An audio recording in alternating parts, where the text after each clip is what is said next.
Hey listeners, are you ready to uncover some extraordinary wonders? Disappearing Spoon is thrilled to partner with the amazing Curiosity Box. It's a science subscription service for curious minds. It's created by Vsauce, the internet's leading science education channel, with over 3 billion views. This season's box is packed with goodies that will fascinate and inspire you. Challenge yourself with a magnetic shadow alphabet puzzle. Piece it together to spell out the alphabet using only the letter shadows. Or discover the picture pot, where art and mathematics merge into a colorful, creative masterpiece. It is fun and educational. And the highlight, a sample of recreated Martian soil.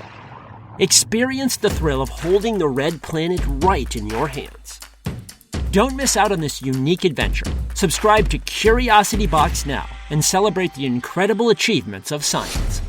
For 50% off, use the offer code SPOON at the-curiosity-box.pxf.io/disappearingspoon. That's offer code SPOON at the-curiosity-box.pxf.io/disappearingspoon for 50% off today. Unbox the mysteries of the universe with Curiosity Box. Hey everyone, a quick winter update. I am busy beavering away at the next season of Disappearing Spoon, which should kick off in March, so stay tuned for that. In the meantime, here is a little treat, an episode of a podcast that I think you'll enjoy called Don't Drink the Milk. Don't Drink the Milk follows familiar things and their bumpy rides around the world and through different eras. Each episode, they hit the road to trace the weird, wild, and wondrous backstories of things we assume we know well, be it an object, a word, or a movement. The show links cultural nuggets and events from the past to current debates and explores how these things made their way around the world, by force, by chance, or by choice. I hope you enjoy. Yo, yo, yo, yo, yo, yo, yo. My lungs are full of fresh air and my shoes are covered in poo. We're out in the open Bulgarian countryside. We've driven about an hour and a half outside of Sofia, the capital of Bulgaria. Can you tell me why we are standing here with all of these goats? Well, we are here because we're doing an episode about milk. But we already told everybody that this podcast is not a podcast about milk. That's true. The podcast is not about milk, but this episode is going to be about milk. Okay.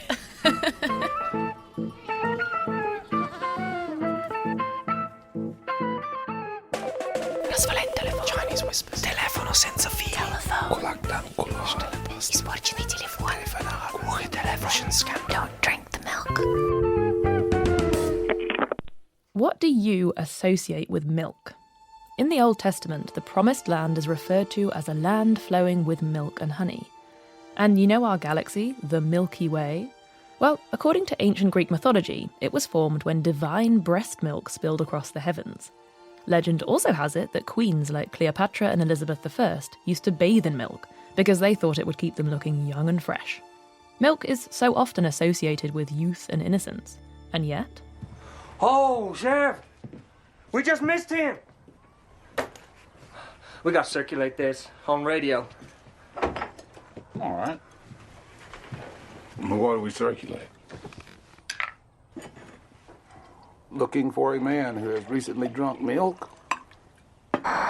Alors, je préfère du lait. Très bien. The Korova milk bar sold Milk Plus Velicet, or Synthemesk, or Drencrum, which is what we were drinking. This would sharpen you up and make you ready for a bit of the old ultra-violence. In films like No Country for Old Men, Inglourious Bastards, or A Clockwork Orange, it's the baddies, the villains who chug the white stuff. So maybe there are a few more surprises hidden in the story of this everyday drink.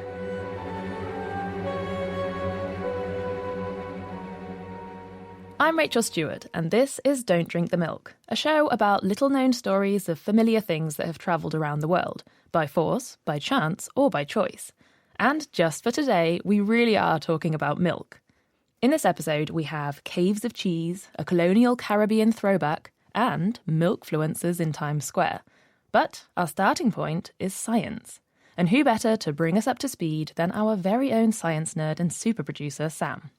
Okay, so the thing that sparked the idea for this whole episode is lactose tolerance, our ability to drink milk. The thing is that all adult humans everywhere used to be lactose intolerant, every single one. Nowadays, up to 1/3 of people are lactose tolerant, so still not a majority. But that 1/3 of people can drink milk comfortably. And Rachel, I think we should find out if you're one of them. Remember when I made you spit into that test tube a million times a few weeks ago? Yes, I do. So I got something in the post today. Okay, so I've got some kind of plastic container and some instructions. I know this is like about milk and lactose tolerance, but I kind of feel like I'm about to find out who my real dad is. Okay, so I've got to hold this spit sample tube and I have to spit up until the black line. That's so much spit. Oh my God, are they joking? Okay. I remember this trick that my music teacher used to tell me, that if you bite your tongue, it makes you salivate more. So here I go. And that's it. That's me in a test tube. The results are in. Rachel, I'm nervous. you're lactose tolerant. Yay! Someone give me a milkshake.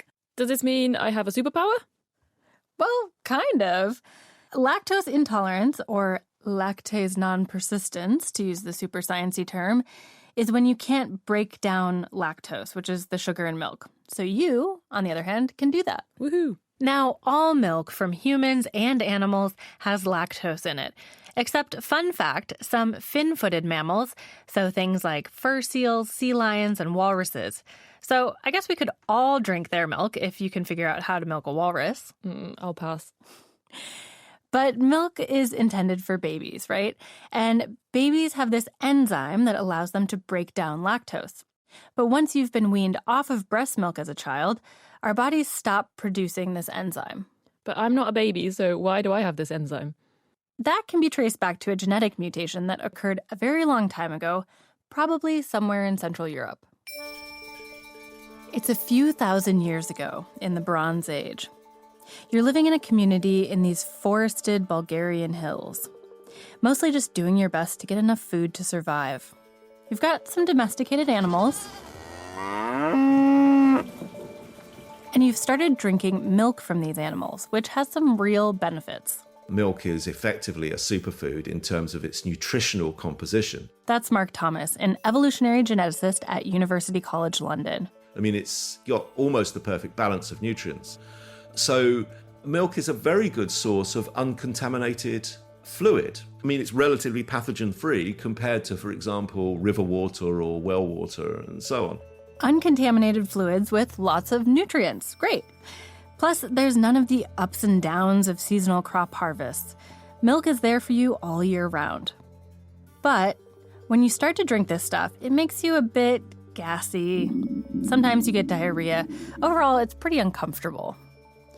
Your neighbor has figured out how to make cheese and yogurt, though, which is a little better for digestion as it has less lactose, so fewer nasty side effects. But then, your community gets a disease. Medical care wasn't the best back in those days, and since everyone's sick or dealing with a relative who is, there's no one to make that easier to digest cheese or yogurt. You turn back to milk as a vital source of calories. And with that comes the diarrhea, making you increasingly dehydrated, at which point you die. Oh, wow, okay. Sorry. But the thing is, not everyone in the village dies. Some people have a genetic variant allowing them to drink milk without the digestion problems, so they survive. Oh, so this is essentially like natural selection. Exactly. Mark and his colleagues believe disease and famine were the drivers of this mutation spreading. And this is a pretty big deal. This is the most strongly selected single gene trait to have evolved in Europeans in the last 10,000 years. And this all started in Bulgaria? Well, Mark says we can't be that precise.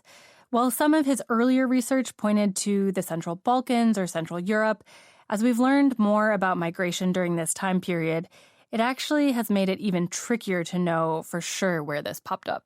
To me, that's not interesting. What's interesting is where and when natural selection favoring that genetic variant started. And there's something else we should note, too.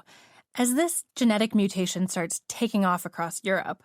So my lab identified 3 mutations in Africa that arose independently from the most common mutation that occurs in Europeans. I mean, isn't human evolution a crazy cool thing? So you've got different mutations popping up in Europe and in eastern and northern parts of Africa, all doing the same thing, helping adults consume milk. That's Sarah Tishkoff, by the way, a professor of genetics and biology at the University of Pennsylvania. She also pointed out that there's an issue with modern-day DNA databases, though. There's a major bias towards studying non-Africans in human genetic studies, and roughly 80% of the individuals included in these studies are of European ancestry. About 10% are of Asian ancestry. About 2% or less are of African ancestry. And the majority of those studies would be in African Americans in the US, not amongst the very genetically diverse groups that live in sub-Saharan Africa. So we may not even know all the milky mutations that are out there. Yeah, there's probably still a lot to learn. But since we do have quite a bit of information on European DNA, we know the European variant particularly took hold in Northern and Western Europe, to the point where as much as 95% of people of British or Scandinavian descent have this European variant. Which, Rachel, looking at your DNA here, you are 82% Scottish and 18% Irish. Ah, making me very lactose tolerant? Very likely to be, yes, which you are. And then as you go south and east across Europe, lactose tolerance decreases. But that doesn't necessarily stop people in those places from eating dairy. Ah, we definitely noticed that in Bulgaria, which is probably pretty much as southeast as you can go in Europe. They were obsessed with dairy, and it's a really big part of their culture. Our assistant producer, Raina, was actually born in Bulgaria, so she gave me the lowdown on the local love of dairy. Okay, here's the dairy section. Okay, definitely need some yogurt, because you've been going on about yogurt the whole time. Yeah, of course, we need yogurt, definitely. We can take this one. I know this from my childhood, so I like this. And we definitely need some cheese. Yeah, sure. That's why we're in Bulgaria. Okay, this white cheese is enormous. I wouldn't be able to eat that in a month. No, we eat this in one day. One family, one huge. day. Okay. Of course.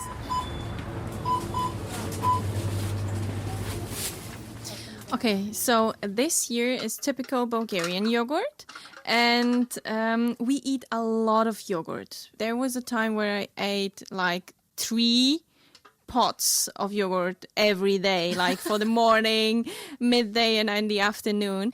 And what exactly is so special about Bulgarian yogurt? Like, why does everyone make such a fuss about it? First of all, it contains specific bacteria that is native to Bulgaria here. Very good for your gut, for your immune system, for your liver, for everything. This is a medicine. We call it medicine. We eat it, we drink it, we put it on our skin when we are sunburned. When we go to the villages in Bulgaria, you see people making their own yogurt. And I can remember my granny, we had sheep, we had cows, and I always remember one sentence. She said, "Don't jump on the bed," because the milk, she's pouring actually milk into glasses, bottle glasses, and then putting 1 or 2 spoons of old yogurt, and then this are covered in blankets or a pile of clothes because they need a kind of a temperature. I don't know what kind of temperature, but it should be warm and it should stay like this for hours. And then it becomes yogurt, you know? Because it's fermenting? Yes, yes. Yeah. Okay. Oh, this is a nice one. It's a very, very good consistency, you know? Okay, I'm going in with a spoon. Ooh. Okay, that's really tangy, but I really like it. Yeah. It's really refreshing, actually. I feel healthier already.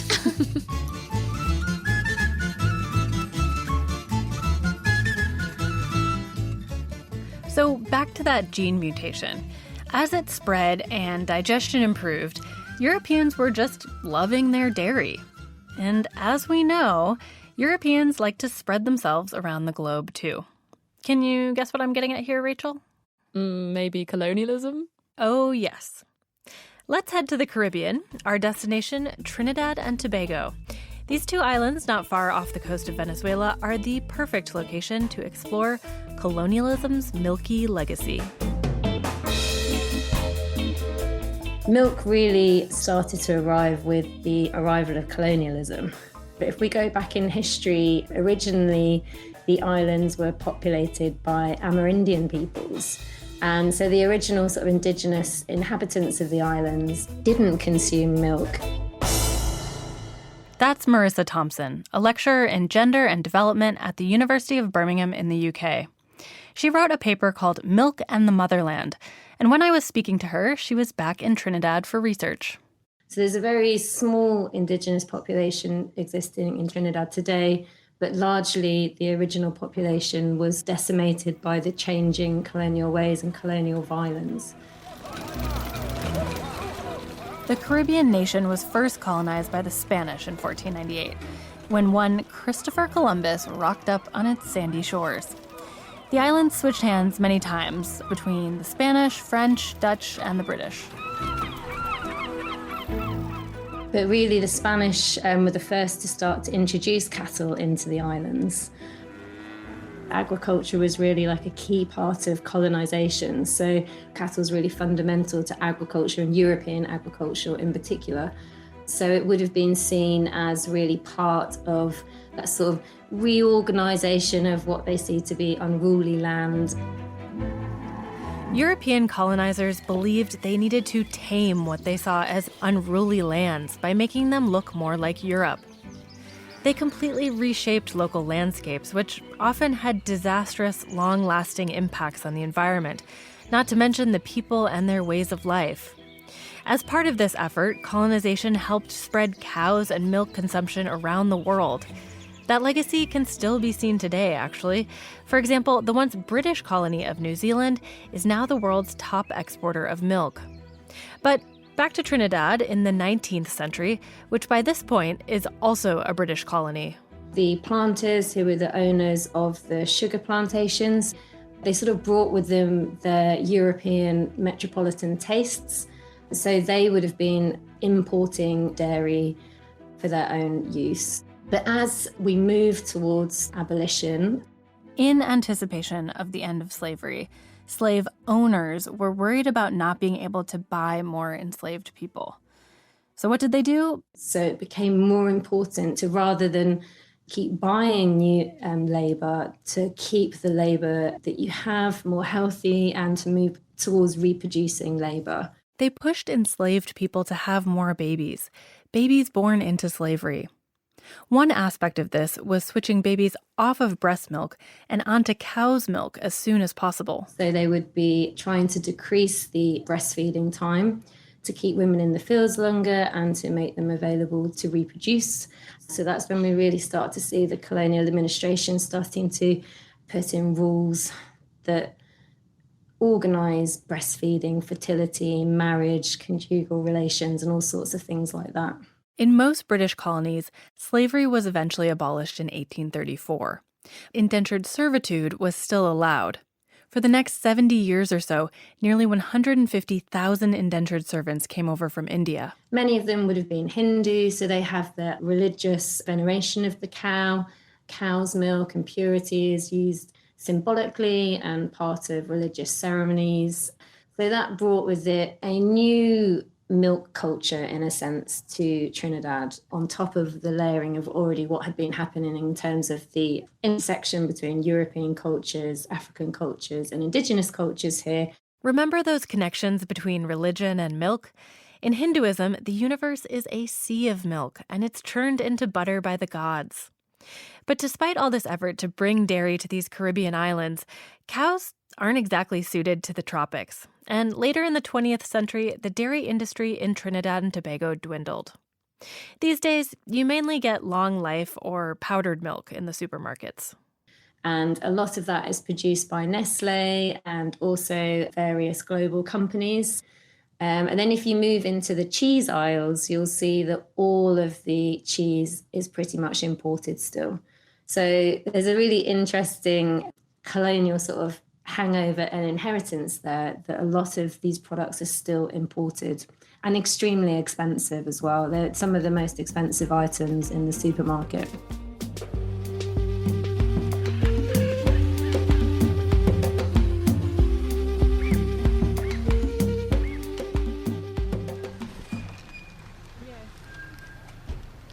Back in Bulgaria, fresh dairy is still very much in demand. Клиентите се увеличават със всяка година. Не ни достига продукцията. More and more people want to buy his production. So this production is never enough for the people that want to buy it. That's Raina again. She's translating for Dimitar Vitanov, an accountant turned dairy farmer.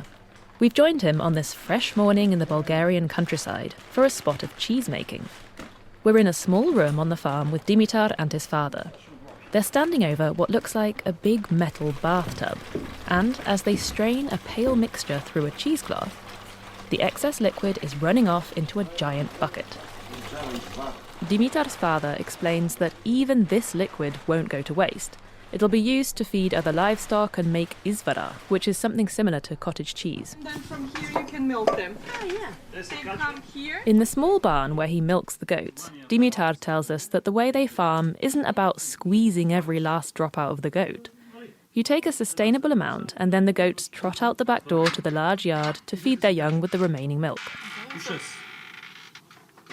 Първата разлика е, че нашите животни се отглеждат. So the main difference is that the goats, each morning they're going into the mountains and in the evening they're coming back. So they're not all the time here like in the big industrial dairy farms or production farms.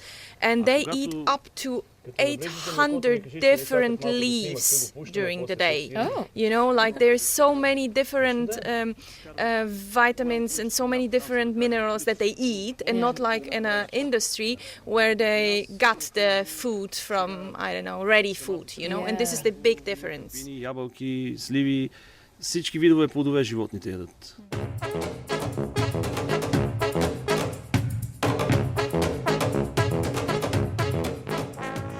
That's one side of milk we haven't even touched upon yet, sustainability.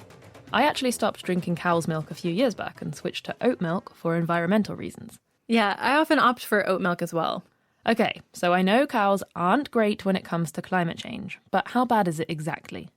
Cows produce methane when they fart and burp. But methane is this super potent greenhouse gas, about 83 times worse than carbon dioxide. And the more cows we have, the more methane's released. But beyond this methane issue, it also just takes more resources to raise livestock than it does a bunch of oats. That all adds up to the point where livestock accounts for almost 15% of global greenhouse gas emissions. That's almost as much as transportation. That's so high. I might be in a bit of a bubble, but so many people that I know have switched to plant-based milk now. And even though, for example, dairy is big in Bulgaria, we spoke to plenty of locals who are drinking less milk for various reasons.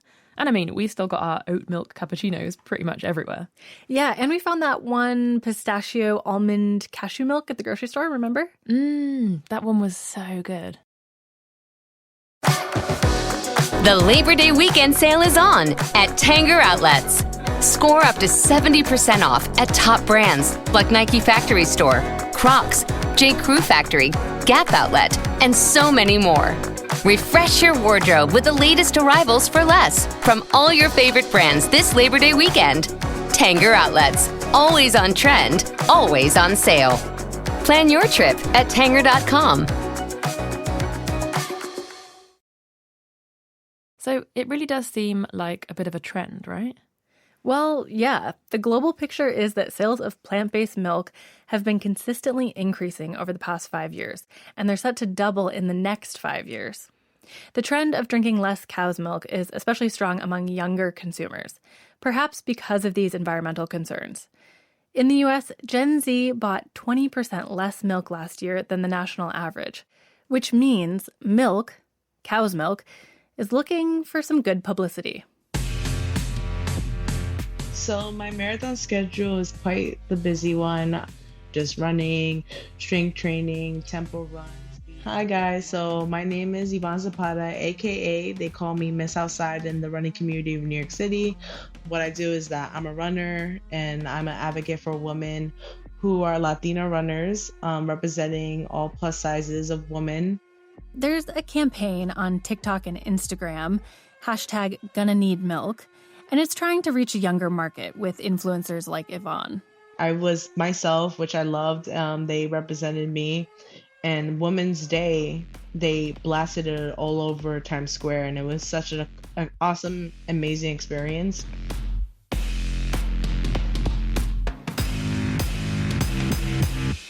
But like many young people, Yvonne's milk drinking habits have changed. When I was a little girl, I would always drink milk because, of course, in high school, middle school, and elementary school, there was always like milk, like strawberry milk, chocolate milk, you name it. That will be like your drink of the day, just milk. You know, I loved milk with cookies. I love milk with ice cream. Like I was such a weirdo when I loved milk. But later on, like I started to drink oat milk. Now I just drink oat milk like here and there. As for regular milk, Yvonne's pretty much given that up. Because I feel like it will get full in my stomach. And like, you know, when you drink milk and you have something cheesy, you get gassy. Let's say if I was to go for a run, all the gas would just blown out. And I don't want that to happen when someone's right behind me. I love the honesty. But is she saying she's an ambassador for milk, but she doesn't like milk? Yeah, it is a bit odd. But I think there's another cultural aspect here. Yvonne remembers celebrities of the 90s and early 2000s donning a milk mustache. All these celebrities that I grew up on, like, it was like, wow, like, I remember seeing this as a little girl and now I'm on it. There have been some more memorable and bizarre advertising campaigns for milk around the world over the years, but one of the most iconic was the Got Milk campaign in the US. When I was a kid, this slogan was absolutely everywhere. Billboards, school posters, magazines, with really famous people like Jennifer Aniston and Whoopi Goldberg sporting that emblematic milk mustache. I love that your celebrity references really reveal that you are a millennial. Guilty. But here, I mean, look at some of these. Oh, there's loads. Okay, I'm so bad with names, but let's see who I recognize. I think that might be Harrison Ford. Oh, the Olsen twins. Tyra Banks, rocking the mustache. Buffy the Vampire Slayer, aka Sarah Michelle Gellar. Okay, my personal favorite is Lauren Conrad from The Hills. That's getting a little deeper into the 2000s US TV era, but okay. I think the bigger question is who wasn't in this campaign? Yeah, I mean, this was something that celebrities wanted to be a part of and actively sought out. So I grew up with this, and then I also grew up literally surrounded by milk. I'm from Wisconsin, the state known as America's Dairyland. It says so on our license plates. But still, I've always found it very odd that you would have an advertisement for a type of food rather than, you know, a specific brand or something. Like, why would you just advertise milk? That is weird. So this got me wondering who was behind these ads and why. Ooh, are we getting to the politics and money bit yet? Yes, it's time. I'm old enough to remember the milkman, where people would like literally deliver milk as a separate product. Again, because of the perishability. You had separate stores in the United States that sold just milk and dairy products. That's George Frisvold, a professor and economist at the University of Arizona. He's written about the U.S. dairy industry in the 20th and 21st centuries. And the U.S. has had some wild and counterintuitive policies over the past 100 years. So at the turn of the 20th century, railroads and then refrigerators and other technological advances like pasteurization make it possible to get milk to growing urban populations. At this point, specialized dairy farms become a thing. And then two things happen. During the Great Depression, many people just couldn't afford milk, but production never stopped. And during both World Wars, production was even ramped up to feed soldiers powdered and canned milk.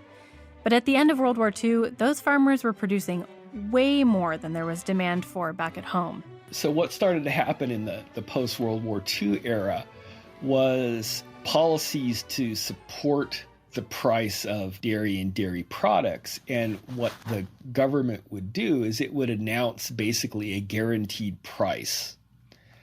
And it would buy up dairy products to push up the price of, fresh milk. The idea is, okay, we're going to buy up these commodities and we're going to store them when prices are low, and we'll put them on the market when prices are high. Well, for dairy products, you can't store it like bales of cotton or bushels of wheat. So they would basically buy up cheese, or they'd buy up, non-fat dried milk. But the problem is if you guaranteed a very, very high price for farmers, they would produce a lot more because, I have a guaranteed high price. Also, if there's new technologies that will allow you to produce more per cow, it's like, I'm going to adopt that because I have a guaranteed high price. And so every year you would have overproduction of dairy products. And, for listeners in the EU, they had literally like mountains of butter that the governments were storing to prop up dairy prices in the EU. And in the US, they had huge blocks of cheese that they couldn't fit in places because they didn't have enough refrigeration capacity. So they were storing it in like cool underground caves. So you had caves of cheese, basically. Yes, we had caves of cheese. And again, what do you do with all this cheese? They would make it available to lower income folks. And again, you could go to like food banks or pantries and get, big chunks of not great American cheese. At the same time, you started to have the school lunch program. School lunches gave the government the chance to kill two birds with one stone: improve kids' nutrition and support dairy farmers. But anytime you have two policies trying to do one thing, it gets problematic. And the U.S. has very much tried to do both of these things. For over 100 years, dairy has been a prominent feature of the U.S. dietary guidelines. Today, they still recommend 3 servings of dairy a day, despite studies that call this into question.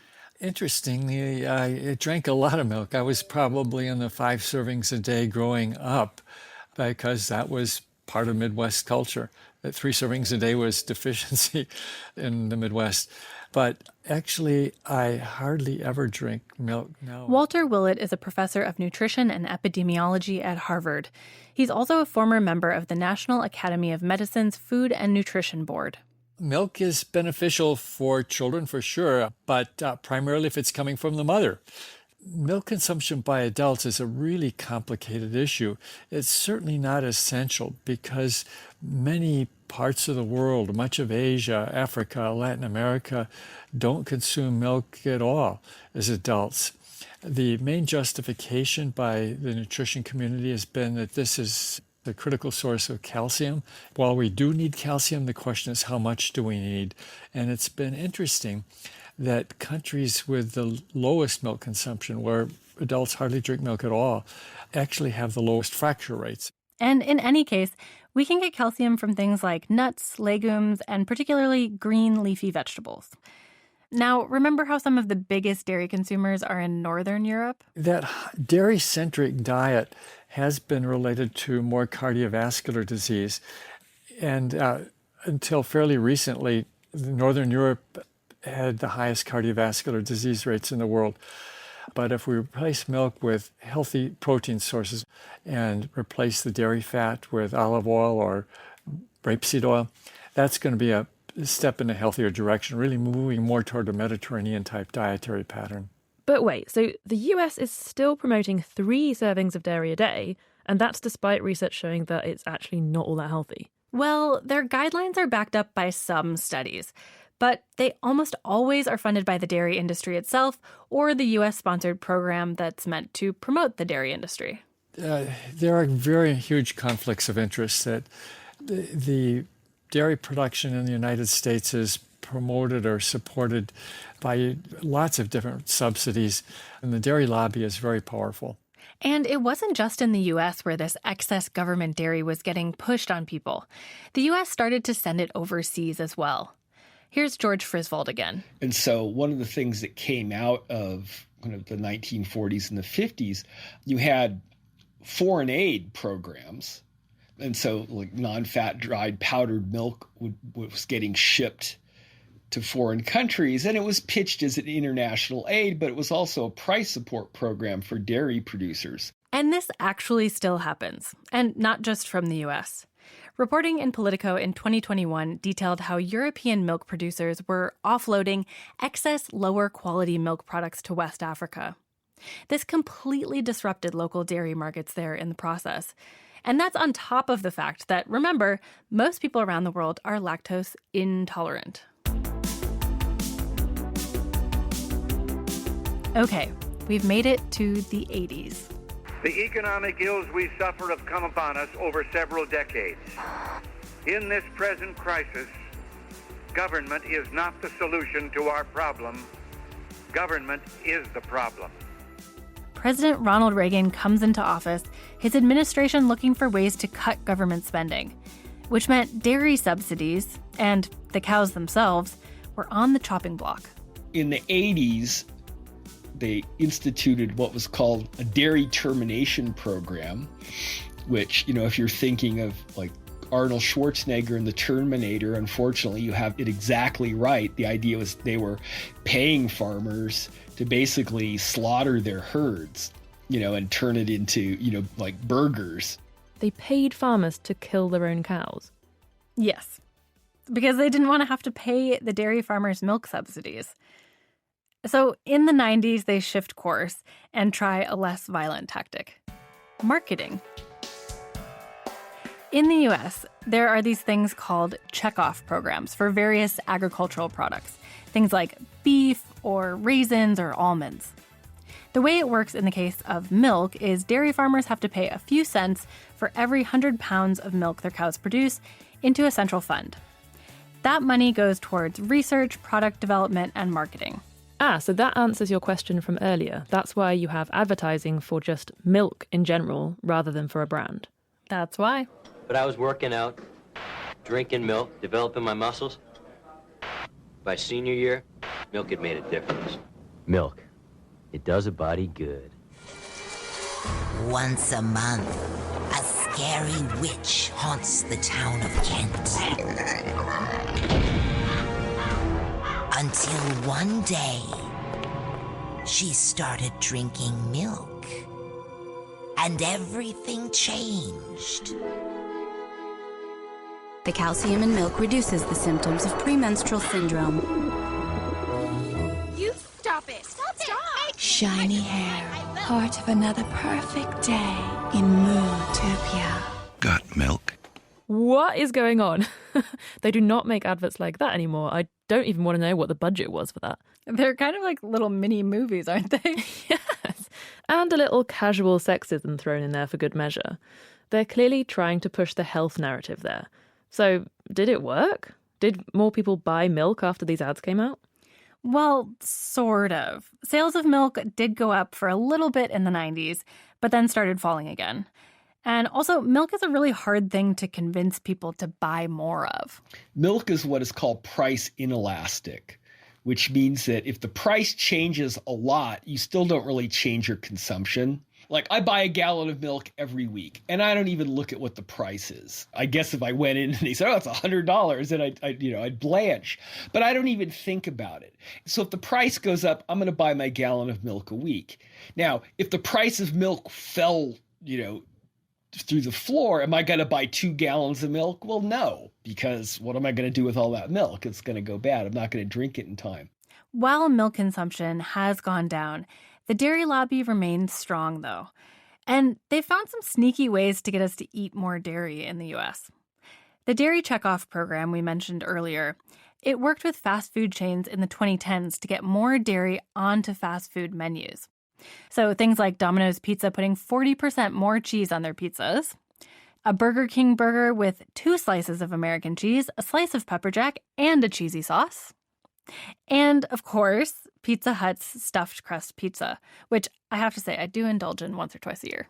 When I was in the US, I really noticed there was just cheese everywhere, but I never thought the government was involved. Yeah, we're back at that conflict of interest. Here's Walter Willett again. So it's interesting that the dietary guidelines recommend against full-fat milk, but their same Department of Agriculture is promoting high-fat dairy consumption, a lot of it in the form of cheese, through their checkoff program. And that's why it could be seen as problematic, having the same government department responsible for making nutrition guidelines and supporting the dairy industry. Interestingly, Canada has recently removed dairy as its own food group from food guidelines. They put it in the group of other protein sources, which is a good place to put it. Again, because dairy isn't essential, and we certainly don't need the 3 servings a day that are being recommended strongly by the U.S. guidelines. It's going to be very hard to do that politically in the United States because the dairy lobby is so powerful. Wow. We've gone from mutating genes all the way to political lobbies. Yep, there's more to milk than meets the eye.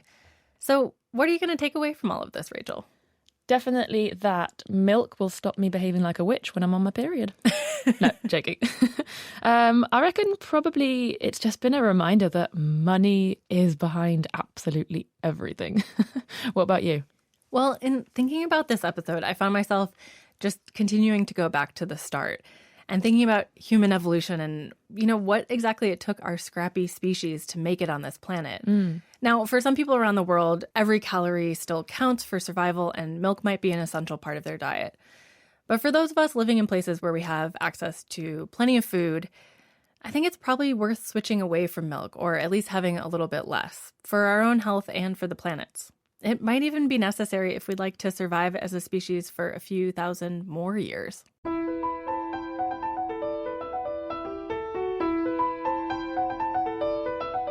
This episode was produced by Sam Baker. It was edited by Charlie Shield. Special thanks to Zhivko Vasilev, who we actually saw perform live on our first night in Sofia, and who generously let us use some of his music for this episode.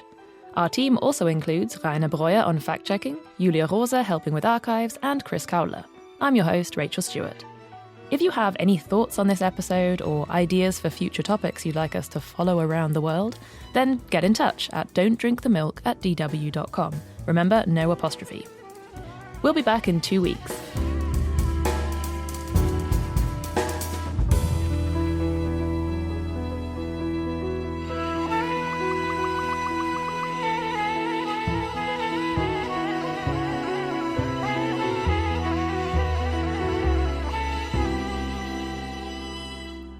Okay, Rachel, I have a extremely nerdy song for you that comes from my high school days of being in student council.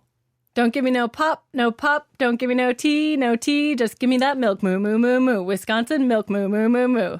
Give me a long milk. And then you would say chocolate. Chocolate. Give me a short milk. Skim. Skim. Don't give me no pop, don't give me no tea, just give me that milk, moo, moo, moo, moo. Wisconsin milk, moo, moo, moo, moo. Now I need to add a layer to this. So when we get to the moo, you need to interlace your 4 fingers with your thumbs pointing down. And then you turn to the person next to you and they milk your thumbs as if they were udders. Ew. I hope you enjoyed that episode of Don't Drink the Milk. You can find it wherever you listen to podcasts.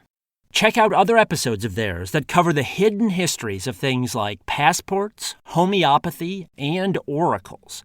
And if you're wondering about their quirky name, I suggest starting with their first episode.